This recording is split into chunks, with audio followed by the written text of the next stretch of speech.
बहुत समय पहले की बात है, जब कौरव और पांडवों के बीच महायुद्ध की तैयारियां जोरों पर थीं। हर राजा अपनी अपनी सेनाएं तैयार कर रहा था।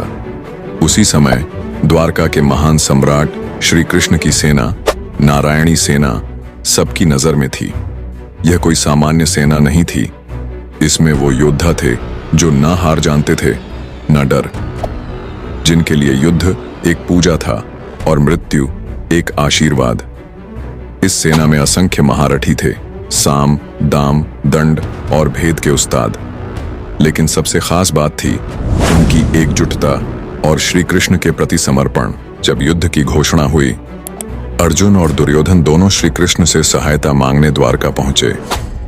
कृष्ण ने शांति से कहा, एक ओर मेरी नारायणी सेना होगी जो मेरी आज्ञा मानेगी, और दूसरी ओर मैं, लेकिन निःशस्त्र रहूंगा। तुम दोनों में से जो पहले मेरी आंख खुलने पर दिखेगा, उसे चुनाव का पहला अवसर मिलेगा। दुर्योधन सिरहाने बैठा था और अर्जुन श्री कृष्ण के चरणों के पास। जैसे ही कृष्ण की आंखें खुलीं, उन्होंने अर्जुन को देखा। दुर्योधन को क्रोध तो आया, लेकिन खुद को संभालते हुए कहा, हे वासुदेव, मैं नारायणी सेना चाहता हूं। अर्जुन मुस्कुराया, मुझे केवल आप चाहिए प्रभु। यह एक ऐसा मोड़ था जिसे इतिहास भी आज तक नहीं समझ पाया। नारायणी सेना कौरवों की ओर से युद्ध में शामिल हुई। धृतराष्ट्र ने संजय से पूछा, क्या नारायणी सेना युद्ध का रुख बदल सकती है? संजय बोला, महाराज, अगर नारायणी सेना की शक्ति को सही तरह से उपयोग किया जाए तो वह अकेले पांडवों को झुका सकती है। लेकिन उसमें एक शर्त है, वह केवल कृष्ण की आज्ञा मानती है। दुर्योधन ने सेना तो ली है, लेकिन उसका नियंत्रण अभी भी श्री कृष्ण के आदर्शों में बंधा हुआ है।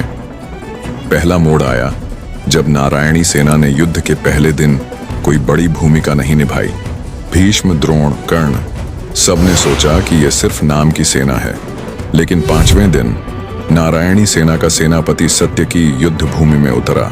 हालांकि वह श्री कृष्ण और पांडवों का पक्षधर था, लेकिन वह जानता था कि उसका लक्ष्य धर्म की रक्षा है। यह देख दुर्योधन चौंका, क्यों सत्यकी हमारे आदेशों के खिलाफ जा रहा है? कृष्ण ने पहले ही चेताया था, सेना तुम्हारी है, लेकिन आत्मा मेरी। असली युद्ध अब शुरू हुआ।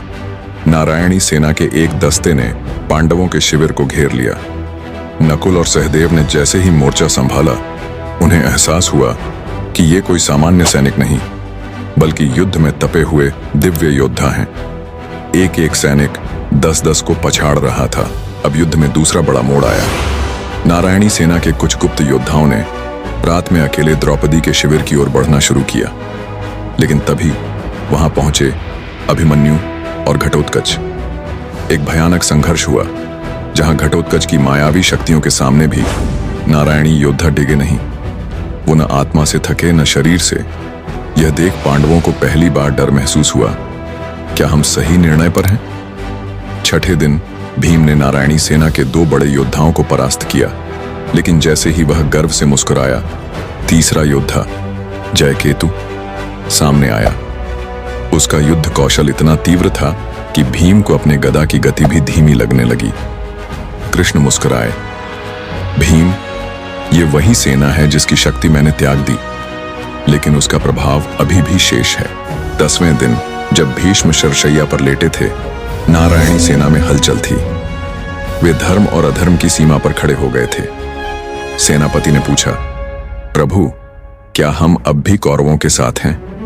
कृष्ण बोले, जब तक तुम युद्ध के नियमों का पालन कर रहे हो, तुम स्वतंत्र हो, लेकिन धर्म का पथ अगर त्यागा तो तुम भी पराजित हो जाओगे। 11वें दिन नारायणी सेना के एक गुप्त योद्धा शैलव ने अकेले ही धृष्टद्युम्न को घायल कर दिया। यह सुनकर द्रुपद आग बबूला हो गया और उसने युद्ध का रूप ही बदल डाला। शैलव अंततः युधिष्ठिर के सामने पकड़ा गया, लेकिन उसने मुस्कुराते हुए कहा, मैं युद्ध नहीं लड़ रहा, मैं तो धर्म की परीक्षा ले रहा हूं। 15वें दिन जब गुरु द्रोणाचार्य का वध हुआ, नारायणी सेना मौन हो गई। उन्होंने कोई प्रतिक्रिया नहीं दी, लेकिन उनके युद्ध कौशल में अचानक तीव्रता आ गई। उन्होंने बिना बोले एक के बाद एक पांडव सैनिकों को गिरा दिया। अब अर्जुन को लगने लगा कि यह सेना केवल शक्ति नहीं, आत्मा भी है। वह श्री कृष्ण से बोला, मुझे अब इस सेना से डर लगने लगा है। अंतिम मोड़ आया 18वें दिन, जब युद्ध समाप्ति के करीब था। नारायणी सेना के कुछ सैनिकों ने अपने अस्त्र शस्त्र नीचे रख दिए। उन्होंने कहा, हमने केवल युद्ध नहीं किया, हमने न्याय की परीक्षा ली। कौरव और पांडव दोनों की प्रवृत्ति देखी। कृष्ण की आंखों में संतोष था। नारायणी सेना का उद्देश्य केवल युद्ध नहीं, धर्म की रक्षा थी। दुर्योधन ने सेना मांगी थी, लेकिन उसका आत्मा पर अधिकार नहीं था। अंततः युद्ध समाप्त हुआ, पांडव विजयी हुए।